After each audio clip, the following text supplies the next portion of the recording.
राहुल की सजा पर रोक, बीजेपी परेशान, अब चुनाव में फंसेगी। संसद में फिर पीएम मोदी के खिलाफ भाषण देंगे राहुल गांधी।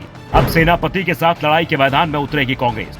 सुप्रीम कोर्ट का फैसला ऐसे वक्त आया है जब अगले लोकसभा चुनाव में बमुश्किल 8 से 9 महीने बचे हैं। लोकसभा चुनाव से पहले सुप्रीम कोर्ट से राहुल को मिली यह बड़ी राहत कांग्रेस को हौसला बढ़ाने वाली है। मोदी सरने पर टिप्पणी से जुड़े मानहानि केस में सूरत कोर्ट ने राहुल गांधी को 2 साल की सजा सुनाई थी। राहुल गांधी को मिली सजा के बाद उनकी संसद सदस्यता रद्द होने के बाद कांग्रेस की हालत एक ऐसी सेना की हो गई थी जिसका सेनापति भी चाहते हुए युद्ध में हिस्सा नहीं ले पा रहा था।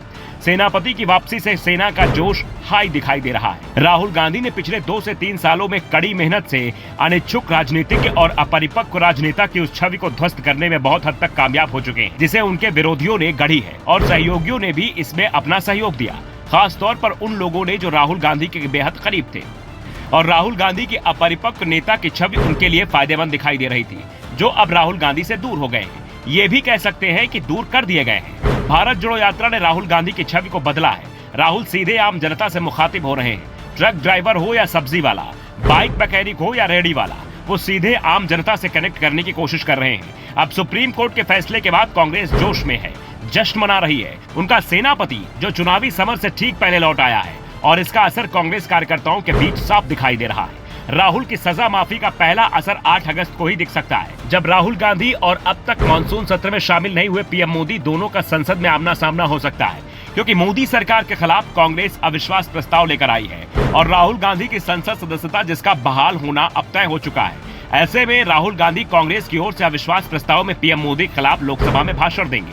कांग्रेस की ओर से तो इस बात के संकेत मिल रहे हैं कि अविश्वास प्रस्ताव की शुरुआत राहुल गांधी के भाषण से होगी। प्रस्ताव कांग्रेस का स्वीकार किया गया है, इसलिए अविश्वास प्रस्ताव पर चर्चा कौन शुरू करेगा इसका फैसला भी कांग्रेस ही करेगी।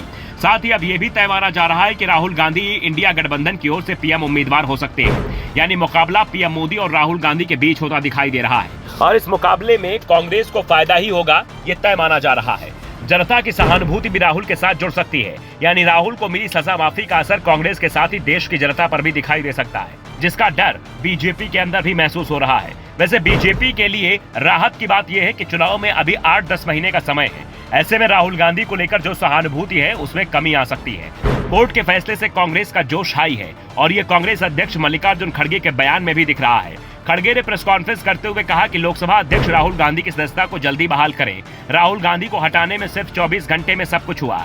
अब देखेंगे कितने देर में उनको फिर से सांसदी मिलती है। हम देखते हैं कितना वक्त लेते हैं राहुल की सदस्यता बहाल करने में। मोदी सरकार को बीजेपी लोगों को लगा होगा कि हमने क्या गलती की, थोड़ा मन में ही बोलते होंगे, बाहर बोलने में उनको थोड़ा कष्ट होगा।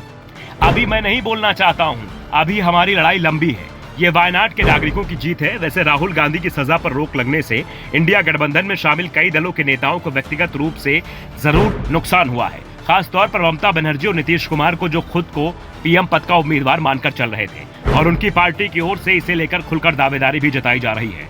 Bureau report, the Navdarpan news.